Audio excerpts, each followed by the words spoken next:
Hello, my YouTube family and friends. I pray that everyone is having a beautiful, blessed Sunday afternoon. Uh, if you have not said it already, let's say it together. Thank you, Jesus, for another day. It's a blessing to be alive, y'all.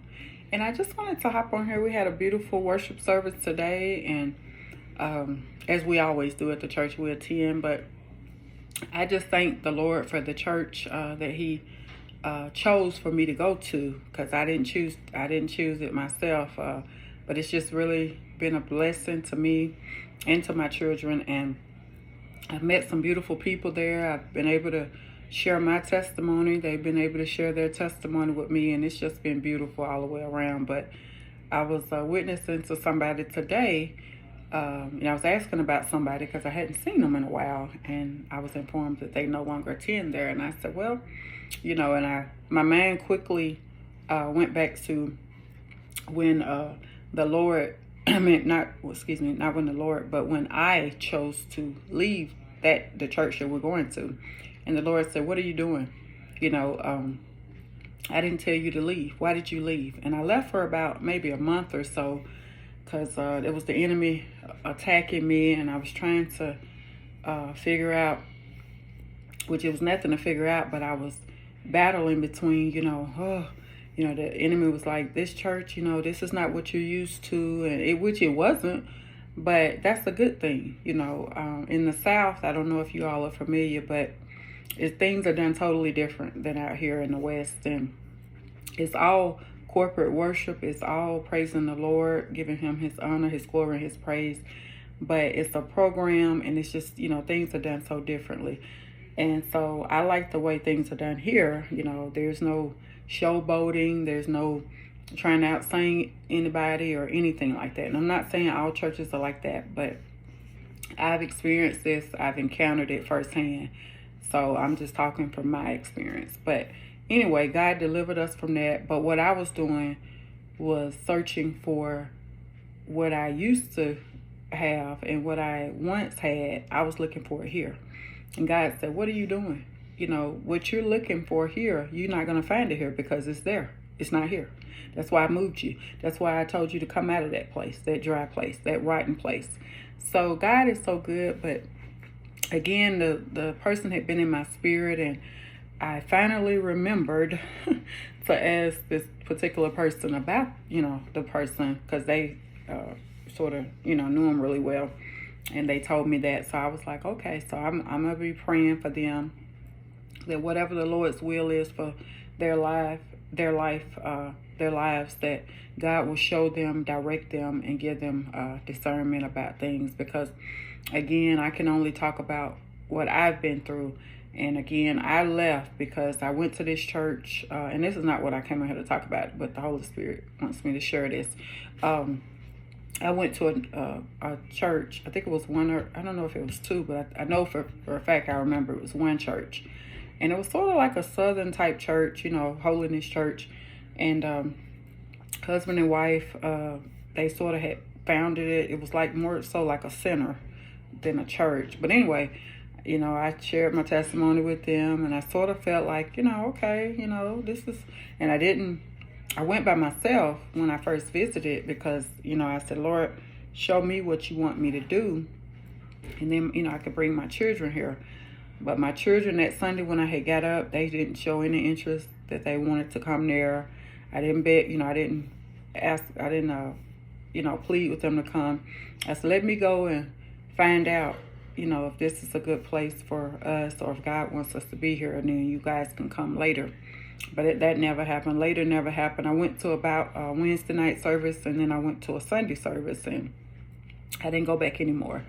And they reached out to me, and they were like, everything's okay, and because they knew, I knew I was a widow, single, and everything. And so I said, yeah, everything's fine. But they didn't pressure me. They said, I pray that whatever God has for you, that He reveals Himself to you. And that's what He did. He told me, He said, you go back. You go back to the church that I never told you to leave. And so I haven't left since. That was, I don't know, this is the end of the year. This is like, I think, first part of the year or so. But I just thank him. You know, like I said, the enemy comes to steal, kill, and destroy. And he also comes to confuse us and to get us all, thinking one way. And God said, I didn't tell you to do that. What are you doing? You're wasting time. You're pedaling back instead of moving forward. But again, I wanted to share that with somebody. Whatever God has told you to do, please do it. If he told you to stay somewhere or if he told you to leave somewhere, do it. Do not hesitate about that, because he has something better waiting for you on the other side of your obedience. But what I wanted to share, come on here and talk about, was cooking. God taught me how to cook. Jesus taught me how to cook. And I remember, and I wouldn't deem myself as like the best cook ever or anything like that. I don't think I would want to market what I cook or anything, but I feel like I do pretty good. And so my children, they always tell me, they say, Mama, that was good, because I got certain dishes I really like and they like, and I fix it for them, prepare it for them. But I can remember before, while my late husband was living, he did all the cooking. And he, I remember even when we first got married, or a little bit after, of course, the kids were little then, and I just had no interest in cooking. I had no interest in cooking. I didn't care about cooking. When the holidays came, I was like, okay, we're going to eat good, because we would have like burgers and fries or steaks and baked potatoes. And this is kind of stuff we had at home, burgers and chips and pork chops and rice, stuff like that, soul food dishes. And then he loved breakfast, so he would always, get up on Saturday morning and cook that, because through the week we're always hustling, bustling, and working. But he used, like I said, I shared this in a previous video, but he would tease me and he said, what you gonna do when the kids get grown, talking about our kids, and they have children, and then they bring them back to the grandmama house, and you don't even know how to cook? And I said, well, it ain't necessarily that I don't know how to cook. It's just I don't have an interest in cooking. As far back as I can remember, my mom, she would, when I lived with them back in the day, my bedroom was literally right across from the kitchen. So my mama, she can cook. Her and her sisters, all of them, they can cook. My grandmother, which I didn't really get a chance to meet because she passed away when I was real little, but she cooked. She cooked well, and that's why she taught them how to cook. And all of them, like all of my aunts, they can cook. They can cook really good. And so I've been over a few of their homes, and they can cook. They can bake, and cook. So bake, what I mean by that, they do cakes and stuff. And so anyway, my mom, she can too. But so that's one thing that they can do it really well. And it's just effortless. They don't use no recipe book or this is what, I'm gonna do this. They just do it. They've been doing it for so long. And it's like each time they prepare a certain dish, it just gets better and better and better. So anyway, going back to my mom, my bedroom was right across from the kitchen. We had a really small kitchen in the house I sort of grew up in, or I was in my high school years in that house, going into my adult years. And kitchen super small, just enough to walk around in, enough for a table, fridge, or whatever. But like I said, it was right across from my bedroom. And me and my sister shared a room, and then my brother, he was on the other side of us. And when I would just sit there a lot of times. I'd be on my phone because I had my own personal line then, teenage line. But I had my TV, all my little gadgets in my room. But as soon as I knew when that food was ready, because I walk in the kitchen and, look over everything, and still stuff be simmering on the stove. Well, you see all them pots stop boiling or whatever. So, okay, the food ready. Come on to eat, y'all. Everything's ready. And so that's what I did. There's a few times I can remember she would bake pies or cakes. And like I said, I had no interest in it, y'all. None. So when I met my late husband, his mom, I had two things going on. So my mom knew how to cook really well, and his mom did too. So when holidays came, we were going to eat good. Everybody's going to eat real good, because between them two, it was just a spread of food everywhere. And not even just for holidays, it was just on any given Sunday, or, they like cooking. Some people just love cooking. They enjoy it. That's how they express their love to their family. But anyway, I wasn't judging. I was just like, and so when he would tease me about not knowing how to cook, and so whenever we would have family functions, Christmas Eve get together, or Thanksgiving, or just whatever, random get together, okay, they would tell me, you bring the paperware, you bring the cups, the spoon. And a lot of times I'd be like, okay, I know why they saying that. And a lot of times I would go to the grocery mart and get like a dish that was already like, like a thing of potato salad or cake or something like that. That's just what I did, because I didn't feel comfortable with trying to fix something. And a lot of those dishes I didn't know how to prepare, so I was like, I'll just go buy something. And so anyway, as time went on, it started revealing itself. I was like, oh, it's starting to make me feel some type of way. I don't know how to cook. And here I am in my 40s. My children pretty big now. And, I'm sitting around waiting on my husband to fix something. And he loved fixing steak and potatoes, baked potatoes. He loved doing that. I mean, his steaks were just, they were awesome. And then he went on YouTube. He found out how to cook, make turnip. I think it was turnip greens, and he was so happy about that. And them greens was good. But anyway, he kept making them until he perfected them. And so I was like, wow, it just started making me feel some type of way, because I'm like, okay, here I am. My husband, he more interested in cooking for our family than I am. What's wrong with me, Lord? But it was nothing wrong with me. I just, like I said, I just never had any interest. And he even would say to me, he said, what's going on? He said, your mama know how to cook really good. And, you've always been around, because he was like, I don't understand, and I said, I don't care about that. I cared about other stuff. And so, anyway, I would try to make excuses, but then it got where it was showing itself pretty heavy, in my family life. And then he would make little comments, not being mean, but it was the truth. I had to just face it. But he would be like, okay, I guess you waiting on me to go in and cook something. And so, I just kind of smirk or whatever and keep on watching TV, because it had gotten to a place where I didn't know. It wasn't that I really didn't know how. I just didn't want to. And all those years, we had been married for, this is toward the end of, before he was going to pass away, 2 or 3 years before that. And I was just like, you've been doing it for this long, you can keep on doing it. Because I was sort of felt some type of way that, I didn't know how to do it. And then I felt like I was being ridiculed for not even doing it. Because at first it didn't matter when the kids were real little. But then it started, like I said, sort of revealing itself. And then it looked like it started to bother him that he had to cook, because a lot of times he didn't feel well or whatever. So anyway, it started to kind of take a toll on our family. And then, we ate out a lot. But like I said, I would, and then I try to, okay. And there was this one time he told me, he said, because he could cook really good.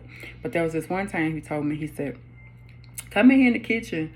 And I felt, like lesser than, come in here in the kitchen so I can show you how to cook this. And I'm like, and then, it started to mess with my womanhood, because I'm like, okay, I don't have babies. I know how to clean a house. I know how to do this. I know how to work. I know how to get a good job. I know how to do this, do that. But why can't I get this cooking thing? I should be in here cooking up something.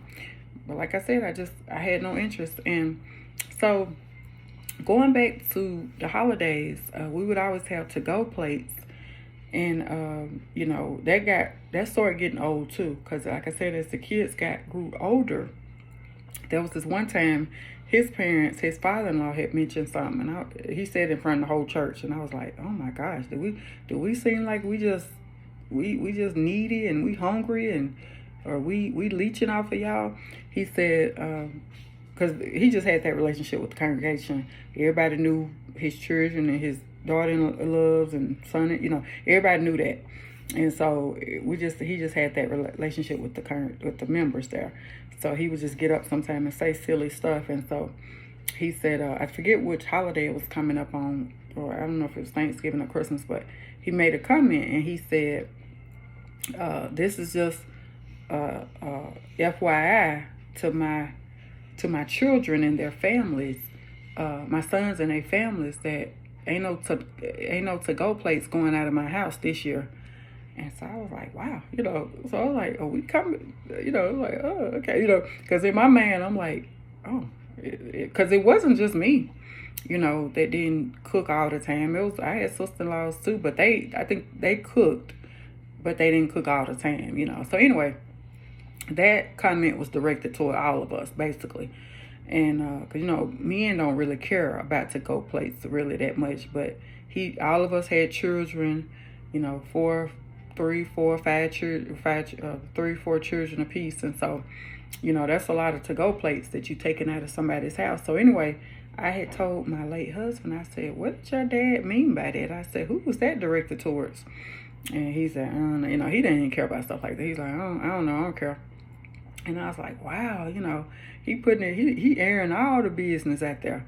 So anyway, that, like I said, when he said that, I was like, okay, the cover coming off. I don't know, because, slowly but surely things were being revealed and that kept bothering my spirit that, okay, that was directed toward me. That's what, I was thinking, because I don't know how to cook, because if I knew how to cook, I wouldn't even have to take to-go plates. So I just kept thinking like that.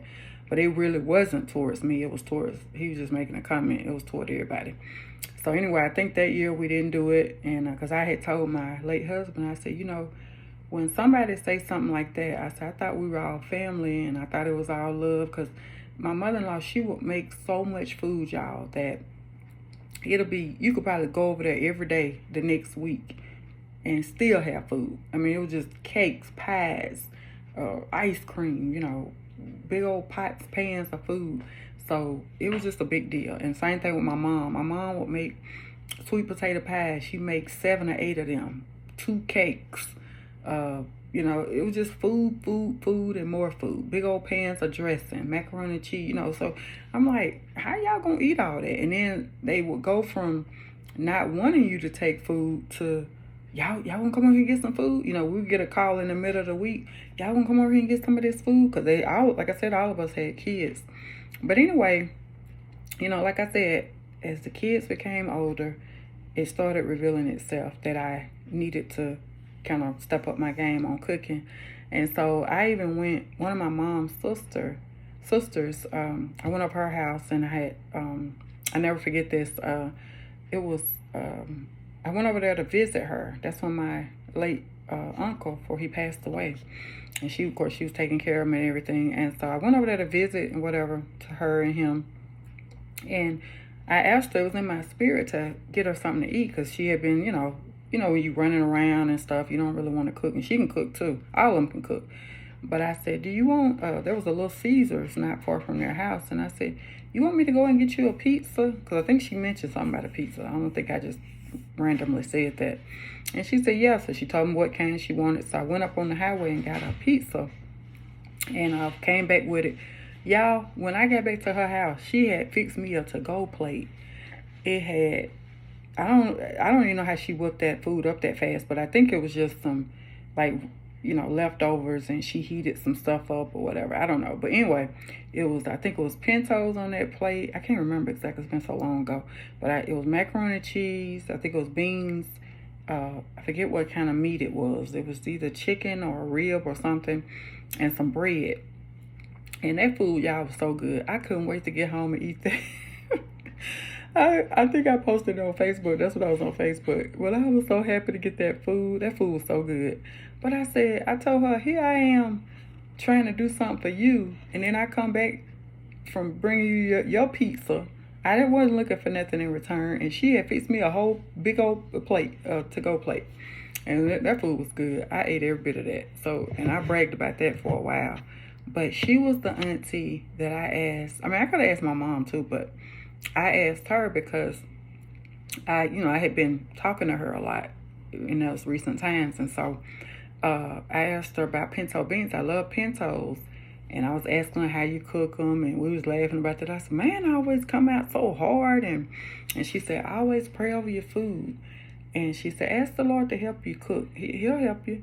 And he did. And I didn't really need her to tell me that, but it was a reminder, because that's exactly what he did. He helped me prepare meals.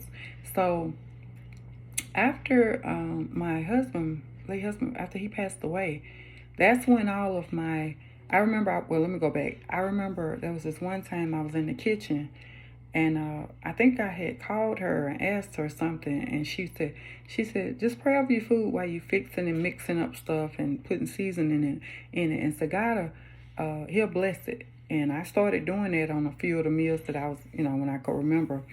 And it would just turn out so good. And I started, right before my husband passed away, I started fixing, I'm trying to think the dish that he really liked. He liked when I cooked fish. I started cooking fish, tilapia, catfish. And he liked when I cooked fish. He never messed with the fish. He wanted me to fix it. So I was like, okay, I'm doing something here.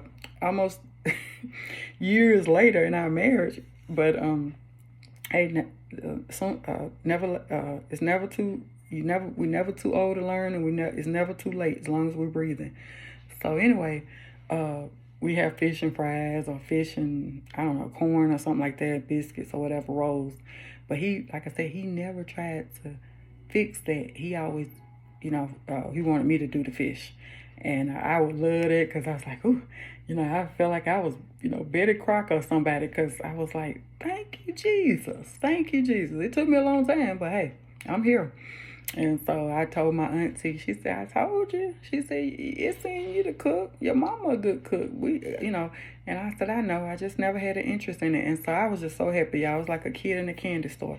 And then I'm trying to think, it was another dish. I want to say it was meatloaf.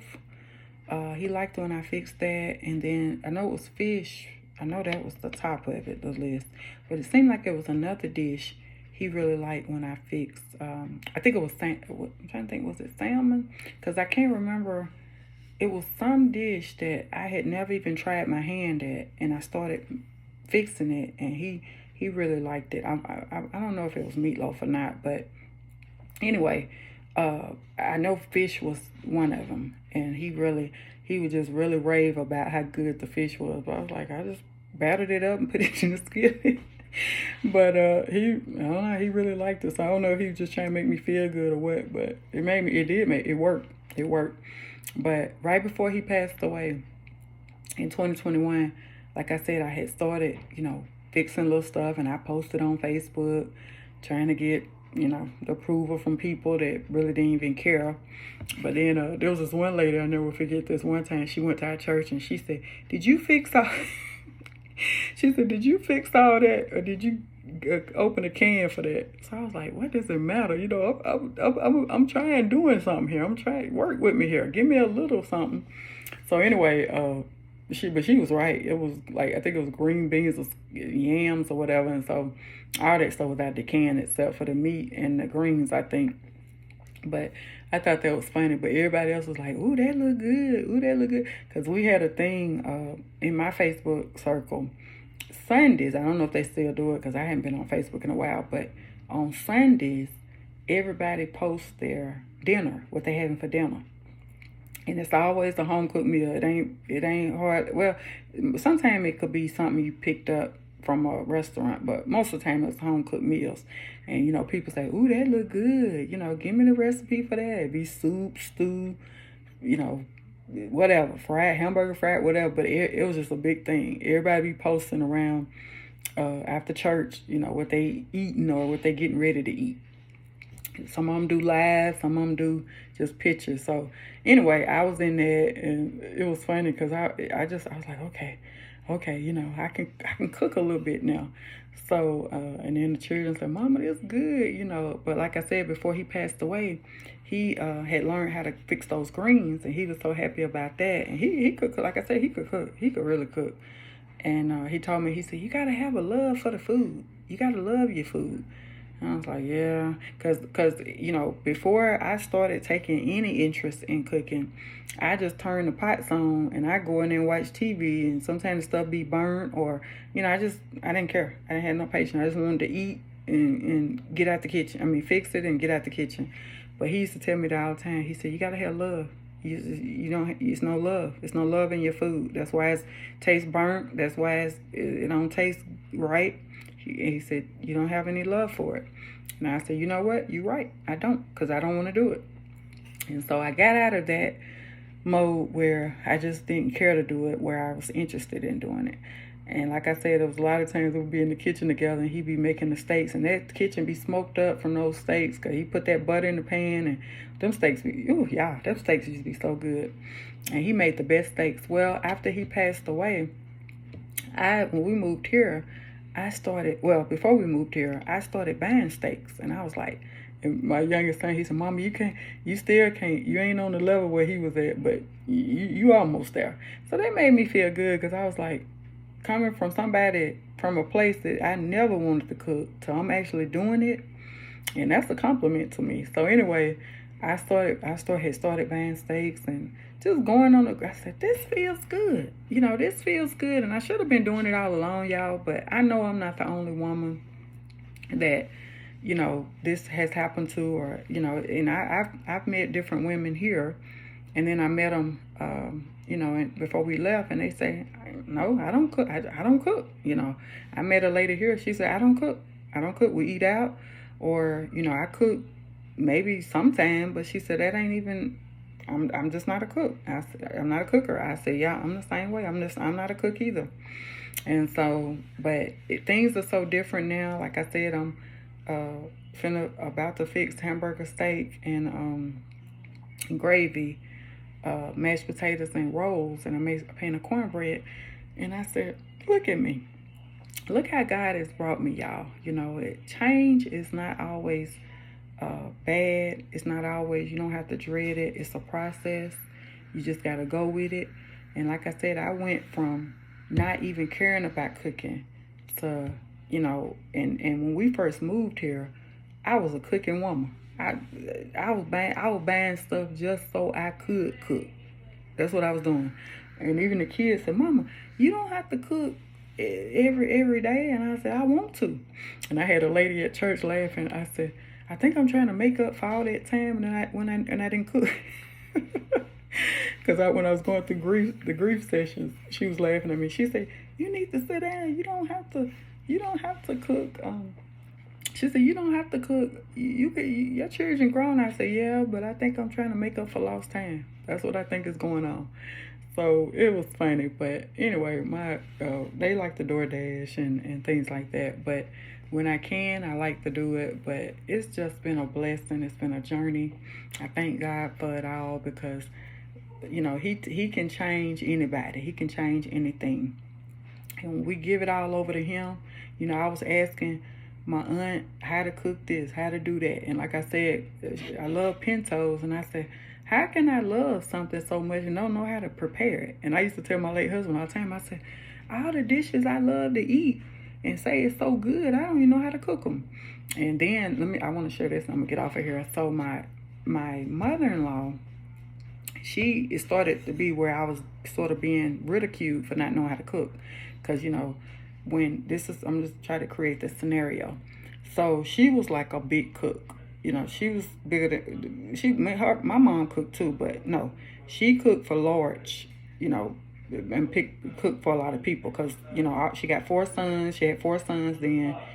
They wives, they children. So everybody coming over to her house. So she probably had, total 20 people she had to prepare for. So she loved it, y'all. But whenever we would go over their house, she would, you know, go in the kitchen and, you know, I would be sitting down. So I'm acting like I cook all the time. And my late husband, he would be sitting in there, him and my father-in-law watching TV, whatever, children being there, whatever. So I'm going in there like I'm just the cook of the town. And I would help her walk around in there. And so my sister-in-law, she would say, what you doing in here? You don't know how to cook nothing, you know. But like I said, it went from they knew I didn't know how to cook, so they was sort of making fun of me.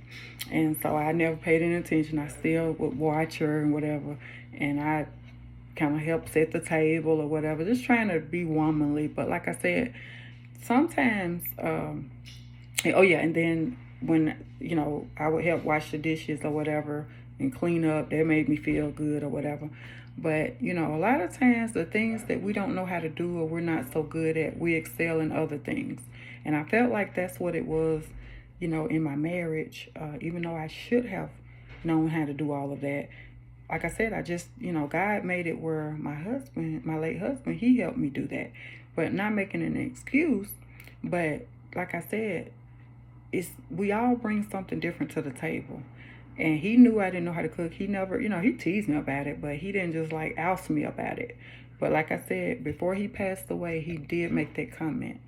And then I was like, oh, he right. When the kids get married and when they come back to my house, what am I going? I'm gonna order takeout. I want to be able to cook dishes and stuff. So the Lord, that's another thing. The Lord allowed me, after he passed away, I got to do something I had always wanted to do, but I just didn't. I didn't know how to do it. I didn't really know how to fully do it. But God allowed me to host Thanksgiving, the 2021 year, after he passed away. He passed away in October of that year. So November, the next month, I went out and bought a bunch of groceries and stuff I was gonna cook, and I so enjoyed that. I had prepared what was it, green bean casserole. I think we had a turkey and a ham that year. I can't remember. My mother, they brought over stuff, and now my father-in-law, they didn't come over, but because I had my family, my mom, my dad, my sister, my brother, and then my children, of course, the three that live with me, and then my trying to think who else came. Oh, and my oldest son. So yeah, all of my children were there. All of them was over there, and so I fed that table because we had redid the house and stuff, and at that time we didn't know we were leaving. We were gonna sell the house. This was in November. He had just passed away, but I had the house all decorated for Christmas. We had our Christmas tree up. It was just such a beautiful time, and I felt so good, y'all. I was like, wow, this is a good feeling. Why haven't I always been doing this? And so they were raving about how good the food was. We had a lot of food, y'all. We had a lot of food. They were just going in and out the kitchen fixing plates and eating, and everybody said, this is so good. Because my mama, she brought stuff over too to add to the meal. But the majority of it, I had cooked, the majority of it. And so that was really nice. I enjoyed that. And that was the first time I had ever, in all them years me and him had been married, I had never had no one over to the house. We always went to their house. And I told my mom, I said, this year y'all come over there and eat with us. And she's like, okay, I'm there. Well, tell me what time. So we had a nice time. We talked about him and, just nothing but good times and good memories. And of course I was still grieving, but that helped me being around them and entertaining them. And I needed to do that for myself. So see, God blessed me to cook for them, and I was reading how to do stuff and fix stuff, and I said, thank you, Jesus. Here I am. Look at me. Just look at me. I was so happy. And then my youngest son, my father-in-law called over. There was a game or something on. But I think my mother-in-law and my sister-in-law, I think they were not there or something. But anyway, it was just my father-in-law and his other son that were at the house. And so they found out, because I had posted a bunch of pictures on Facebook. I had cooked. I was so happy. And so, and everybody was happy for me because I had never did it before while he was living. And so I just felt like, okay, I've achieved something. I've graduated. So my father-in-law said, I want a plate. It looked good. So my youngest son took him and my brother-in-law plate, and they said, he called me. He said, girl, this food good. He said, you've been holding out on us. And I said, hey, I didn't even know I had it in me all them years. And so it really made me feel good, y'all. But it seemed like that didn't happen until after he passed away. A lot of change. And like I said, that was one of the things that I I depended on him for too, cooking, amongst other things. But God said, just ask me. I'll help you. I'll help you. And so, y'all, I'm thankful. It may sound silly to say I'm 51 years old and I'm just now loving cooking. You know, I just never did before. And even my dad and my stepdad was teasing me about that. He said, this food good. He said, who did you have catering this? I said, it was me. It was all me. So God can do, can and will do anything but fail. And when we look to him, quit looking to other people to help us, he'll help us, even with cooking. So I want to say, Jesus taught me how to cook. He taught me how to cook. Nobody else gets that credit. Not even a cookbook, not a recipe. He taught me how to cook. And I can say now, I have love in cooking. I actually have a love for it. Because before, it was just on my man to fix something and get out the kitchen. You know, let me just hurry and fix me something. Fix the children something real quick. Because the kids used to get on me when they were when they were younger. I would go to the dollar store. It ain't funny. I'm telling the truth. And I hated cooking so much. I would go get those. I forget who makes them. It ain't Hamburger Helper. It was a meal. Some of y'all may remember. I don't know if they still sell it, but it was a biscuit and it was vegetables, but it was all in one. It was like everything you needed to make that meal was in that box. I forget what you call it. It wasn't Hamburger Helper. It was chicken and biscuits or something. But I would dump that and put that together, and the kids were young then, and my late husband, he said, you ain't got no love for your cooking. He said, there's no love. And then he'd go in the kitchen. I'd be kind of jealous of him, because I'd be like, he just be cooking, and that food be so good. We just eat till we was just couldn't eat no more. So it got where we would compete about the cornbread, because I love cornbread. And so I would always do Jiffy, but then I would start it, Jiffy okay, but like now I like the scratch from scratch. Jiffy is kind of sweet to me now, and it's still good. It's quick, it's easy, but it's some foods the from scratch cornbread tastes really good with. So I'm just old school. But anyway, he when he would make his cornbread, he would make Jiffy. But the kids say, Daddy, that tastes like cake. Because he would put 2 boxes of Jiffy, and I only did 1. But it'd be so thick and just fluffy or whatever. And that cornbread be so good. And he cut it, and it'd be the biggest piece. And so they would mess with me. All of them would mess with me and say, Mama, Daddy make better cornbread, Jiffy cornbread than you. So I'm like, whatever. But like I said, it wasn't really a competition, because he had the trophy in that house. But after he passed away, and it wasn't a competition for him. It just, he enjoyed doing it. I didn't. But after he passed away, God said, it's your turn. And you've always, it's always been in you. It's just now it's time for you to perform. And I was telling a gentleman today at church, we were talking about, I was telling him about what was said to me after my late husband passed away, and said, you have no other option. You have no other choice. You gotta do this. God got you. He with you every step of the way. You're gonna make it through. Whatever he got for you to do, you're gonna do it, and you're gonna do it well. It's what I was telling him that God reminds me of constantly. So y'all, it's nothing but blessings over here, and I know it's blessings over there. Thank you all for listening, for subscribing to this channel. I pray something I said will encourage you, will bless you in a mighty way. I love you, but remember, Jesus loves you so much more. The best is still yet to come for you and for me. God keep you. God bless you and keep you is my prayer. May the Lord continue to encamp his holy angels around you and your family, both day and night. I pray that every prayer that you have ever prayed to Jesus, I pray he answers it according to his perfect timing and his perfect holy and divine will for your life. Have a beautiful rest of your day, Sunday.